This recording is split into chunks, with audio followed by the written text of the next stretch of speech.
My daughter came through my front door at 7:30 on a Thursday evening in February without knocking, the way she always does when she's angry enough to forget she was ever taught otherwise. She walked straight into the kitchen, dropped her bag hard on the counter, and stood there with her coat still on, her mascara in dark half-moons under her eyes, and said to me, "His family called it off.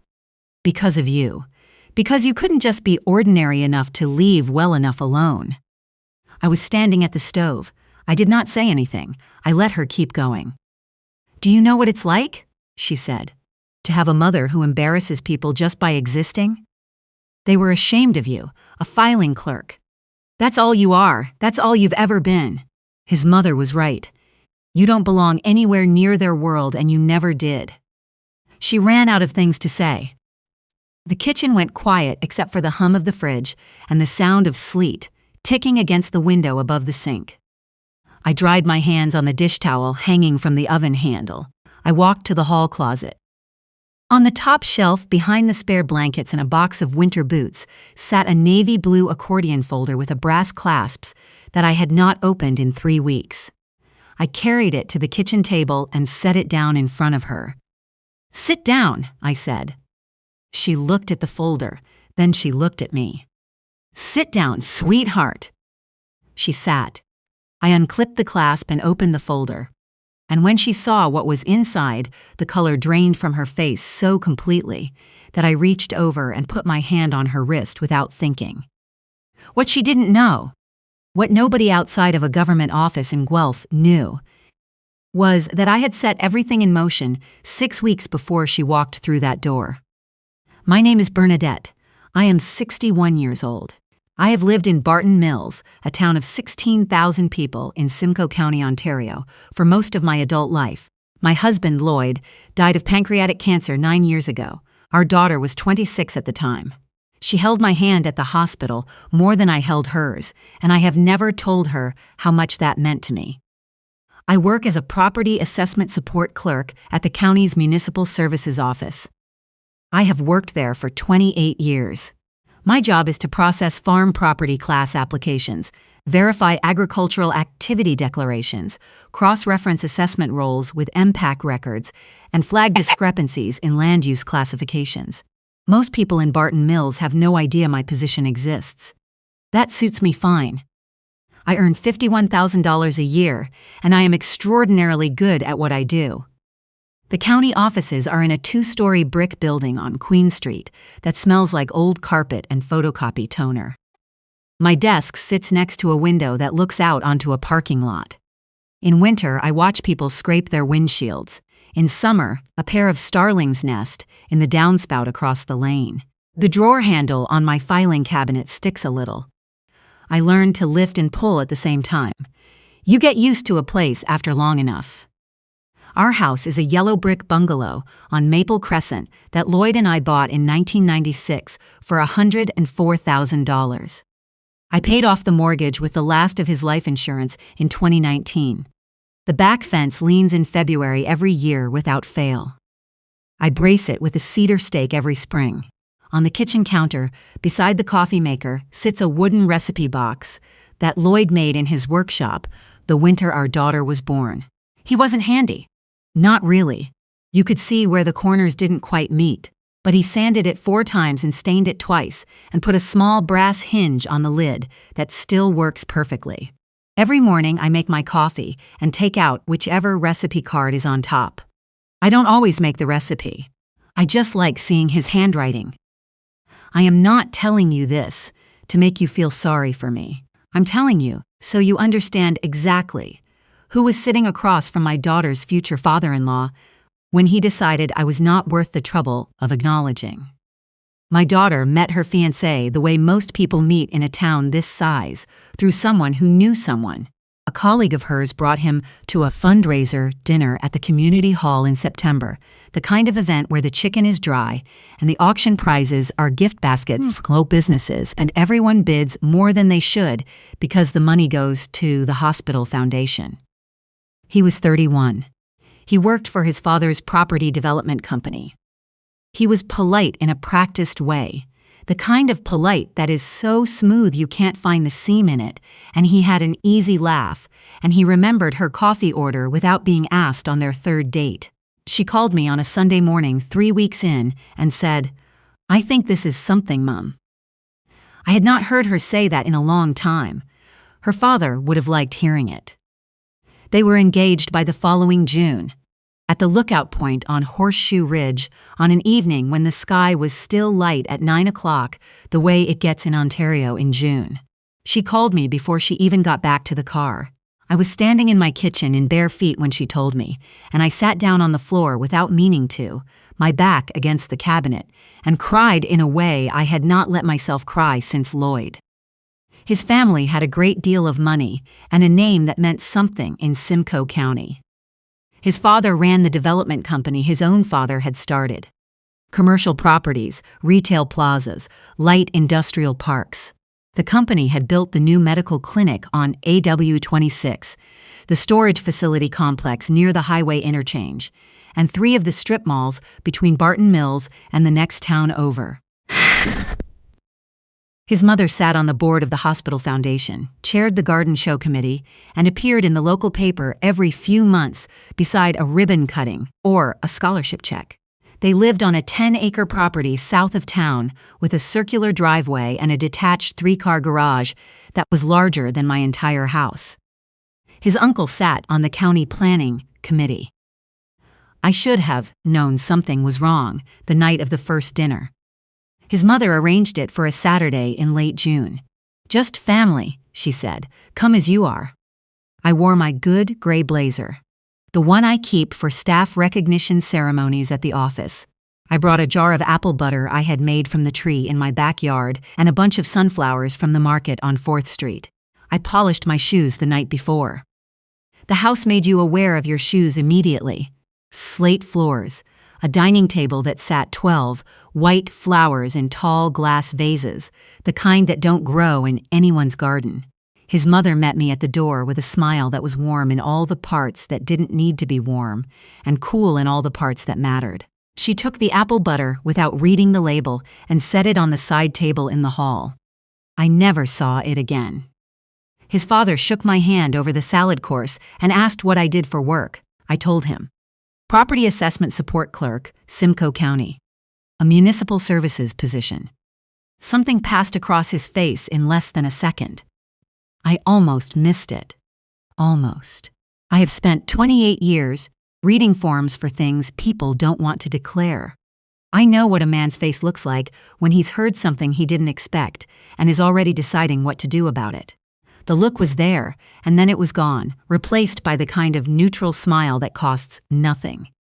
"Well," his mother said, filling the silence, "how marvelous that you found something steady." She made steady sound like a consolation prize. His uncle, who was at dinner that night, told me twice that he had connections throughout the county. He mentioned his seat on the planning committee without being asked. On the drive home, I replayed the look on his father's face. The flash and the stillness that followed. I knew that kind of stillness. It was the kind that comes from a man who has just placed something and decided what to do about it. By August, his mother had begun her work. It started at the garden show committee. She mentioned over tea that my daughter was a lovely girl, a teacher. How wonderful, but that the families were quite different. She didn't say in what way. She didn't have to. In a town of 16,000, she didn't need to finish a sentence for it to finish itself. Word got back to me through a woman I had worked with at the county for 15 years. "People are saying his parents think your girl is a step down," she told me quietly in the break room. I don't know who started it. I did. His mother took over the wedding planning with the efficiency of someone who had been waiting for the opportunity. She offered to cover the venue, a heritage property in the hills above Collingwood. The budget climbed past $90,000. I had saved $12,000 towards a contribution. $12,000 set aside over 3 years in a GSE that I cashed out early and paid the penalty on. His mother accepted it, held the envelope briefly, and handed it back. "Keep this for yourself, Bernadette. This is our gift to them." She said it with such warmth that it took me until I was in the car to realize she had just put me back in my place. My daughter started changing after that. New clothes. Salon appointments in the city instead of the salon on Main Street where she'd gone since she was 15. She mentioned that his parents had offered them the down payment on a house in their neighborhood. I tried to talk to her about it carefully. She closed the conversation before I could open it. "You're not being supportive," she said. "You're being difficult." I poured another cup of coffee and let it go. What I didn't know, at the time, was that his father had already started making inquiries about my position. My supervisor told me about it in early September. She closed her office door before she said anything, which is never a good sign. "Someone called the department head this week," she said. "A local developer. He was asking about your professional conduct, whether you are discreet, whether you operate with appropriate boundaries." She paused. He used the phrase conflict of interest. I kept my hands still in my lap. "What did the department head say?" "That your file is impeccable. 28 years, no complaints, 2 commendations." I thanked her and went back to my desk. A man who operated a property development company had called the county to ask whether I could be trusted to stay quiet. He was testing the ground the way a contractor tests ice before he drives onto it. I had been at that desk for 28 years. I knew what was in those files, and now so did he. The county launched its records modernization program that October. Every paper file in the Municipal Services Office had to be scanned and uploaded to the province's new digital records system. It was the kind of project that takes months and involves a great deal of paper cuts and very bad coffee from the machine in the basement. I was assigned the farm property class files, alphabetical order. I reached the development company's folder on a Wednesday afternoon. Their company had 11 active farm property class designations across Simcoe County. The Farm Property Class Tax Rate Program in Ontario allows qualifying agricultural land to be taxed at a significantly reduced rate, sometimes as low as 25% of the standard rate. The criteria are clear. The land must be actively used for farming, enrolled in the program through the Ministry of Agriculture, Food and Rural Affairs, and must meet the minimum gross farm income test. I began cross-referencing the files with MPAC assessment rolls the way I always do. By the third file, I understood what his father had been afraid of. 6 of the 11 farm class designations were attached to land parcels that our office records showed had no agricultural activity on them, no livestock, no crop declaration, no equipment listed. 3 of the parcels had building permit activity on file, but those permits had been filed under the exemption category for farm building improvements, a category that, under Ontario's Building Code Act, exempts certain agricultural structures from requiring a standard building permit and the safety inspections that accompany it. The problem was that the structures in question were not farm buildings. According to the site descriptions, 2 were commercial storage warehouses. 1 was a covered loading dock facility. None of them had ever been inspected. I sat very still for a moment. Then I pulled the navy blue accordion folder from my supply drawer and I started making copies. I was not doing this for any personal reason. I was doing it because uninspected commercial structures can have serious safety deficiencies that nobody discovers until something goes wrong. And then I found Ted Morin. WSIB coverage is mandatory in Ontario for workers in construction. When you file for a building permit on a commercial structure, confirming proper workplace coverage is part of the process. But when a structure is permitted under the farm building exemption, those requirements don't apply in the same way. His father's company had been exploiting that gap for years. Ted Morin had worked as a laborer on the construction of the storage warehouse on County Road 7. That was 3 years ago. He fell 14 feet from an improperly braced scaffold on a Tuesday morning in July. He broke his right arm in 2 places and fractured 3 vertebrae. The surgery took 6 hours. The recovery took 2 years and was not complete. When he tried to file a WSIB claim, his file came back flagged. The project had been classified as farm building construction. The coverage that should have been in place for a commercial site had not been arranged. There was a gap in his coverage that nobody had filled and nobody had explained. Ted Morin lives on a rented half-acre on the edge of Barton Mills. He is 54 years old. He has $39,000 in medical debt. He cannot lift his right arm above shoulder height. He lost his contract work and his truck in the same month. I added his documentation to the folder. On a Sunday afternoon in November, his mother appeared at my front door with a bottle of wine and a smile I had not seen her use before, warmer than her usual version, more deliberate. She sat at my kitchen table and placed an envelope in front of me. Inside was a check for $35,000. The memo line read, "Early retirement gift." "We think it might be time for a change," she said. "A fresh start somewhere quieter. You've given so much to this county." I looked at the check. The account name in the upper left corner was not her personal account. It was the development company's. "Are you asking me to leave Barton Mills?" I said. "I'm asking you to think about what's best for everyone. My daughter is part of everyone." Something shifted in her face. She smoothed her napkin on her knee and folded her hands the way people do when they are deciding how honest to be. "Bernadette, you are a kind woman, but the families are simply very different. Some gaps cannot be bridged by goodwill." I looked at her steadily. She held my gaze for a moment and then looked away. I slid the envelope back across the table. She left without finishing the wine. I did not cash the check, but I took a photograph of it on my phone, the front, the back, and the memo line, before I set it aside. Company funds presented as a personal retirement gift from the same company whose files I had spent 2 weeks copying. I placed the photograph in the accordion folder. 6 days later, I called the Ministry of Agriculture, Food and Rural Affairs office in Guelph. The call came in early December, my daughter. Her voice was level in the careful way it gets when she is trying not to cry. "He says his family thinks it's better to step back," she said. "He said our families are too different." A sentence that hollow can only mean one thing. She didn't eat properly for 4 days. She called in sick to the school.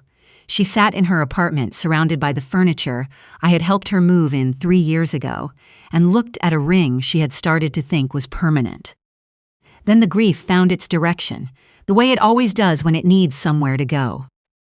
She decided it was my fault, my poverty, my ordinariness, my failure to be the kind of mother who could have given her a different kind of start. She was wrong about all of it. But I understood where it was coming from. When you are in that much pain, you aim for what is closest. I knew she was coming. I had known for 2 days. I went to the hall closet and brought out the accordion folder.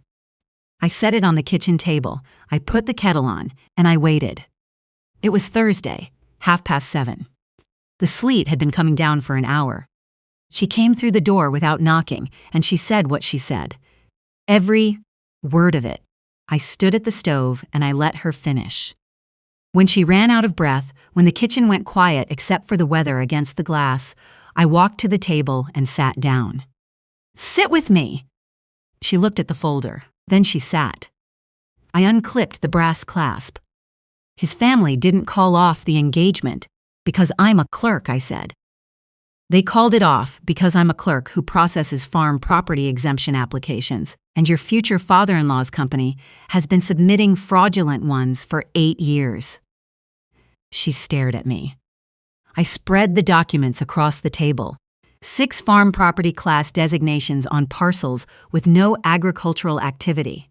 Building permits filed under the farm exemption for structures that were plainly commercial warehouses. MPAC roll records showing the classification history going back to 2016. The tax savings across 6 parcels over 8 years came to approximately $430,000. The Farm Property Class Tax Rate Program reduces property taxes by up to 75% for qualifying agricultural land," I said. "These parcels do not qualify. They have not qualified since the first filing." My daughter was very still. "That's not all." I placed Ted Morin's documentation in front of her. hospital records, WSIB flagging correspondence, the site classification paperwork.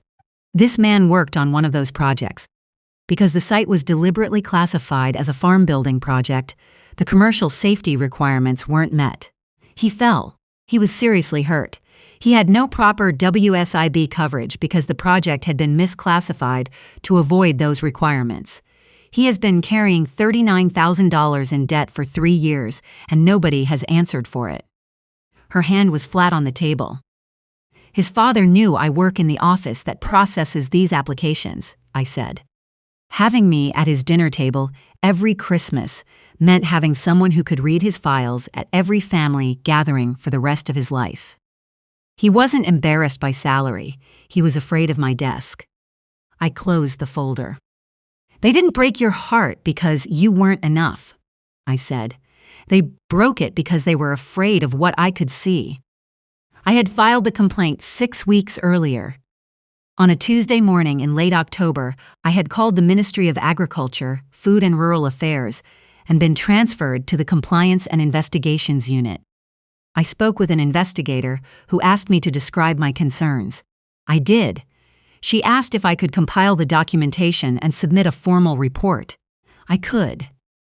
I spent 3 weekends at my kitchen table building the file. I matched the farm class designations against the MPAC assessment rolls. I cross-referenced the building permit records with the farm exemption filings. I pulled the WSIB documentation relating to Ted Morin's claim. I wrote a timeline going back to 2016.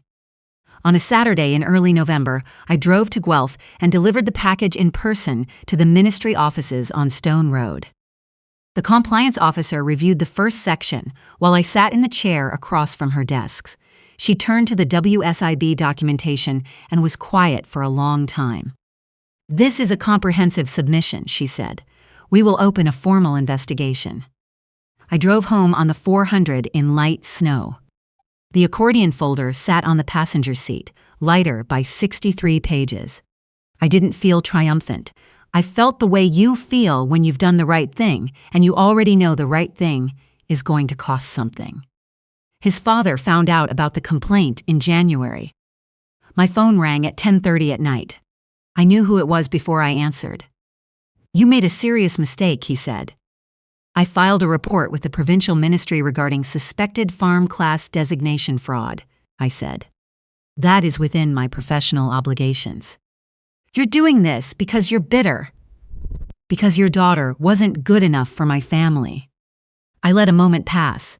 "Your family ended an engagement to protect a tax fraud," I said. "That is between you and your son." He hung up without another word. 3 days later, a courier delivered a letter from a law firm in Barrie. Cease and desist. Defamation. Tortious interference with business relations. I read it twice at my kitchen table, and then I called the ministry's legal information line and confirmed what I already knew. Complaints filed in good faith with a government regulatory body are protected communications under Ontario law. No lawsuit arising from a legitimate regulatory report has standing. It is not something you can prosecute a person for, any more than you can prosecute them for calling the fire department. I placed the lawyer's letter inside the accordion folder. The formal hearing was held on March 22nd at the County Administrative Centre. The panel included representatives from OMAFRA, MPAC, and the Ministry of Finance.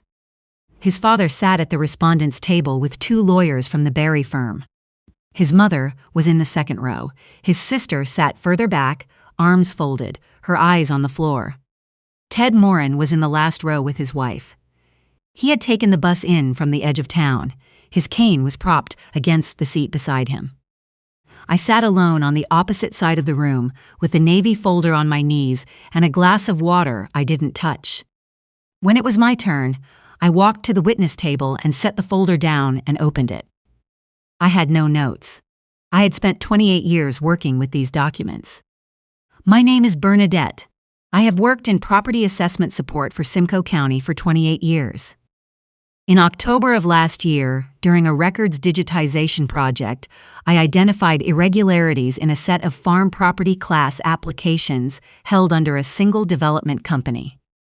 I walked through each file: parcel numbers, assessment roll numbers, declaration dates, the gap between what had been declared and what the records showed, the building permits filed as farm exemptions on commercial structures, the WSIB gap that left a worker exposed. I set each document on the panel table as I referenced it, one at a time, no rush. The facts did not need help from my voice. His father's lead lawyer attempted to frame the exemption filings as a third-party advisor's error.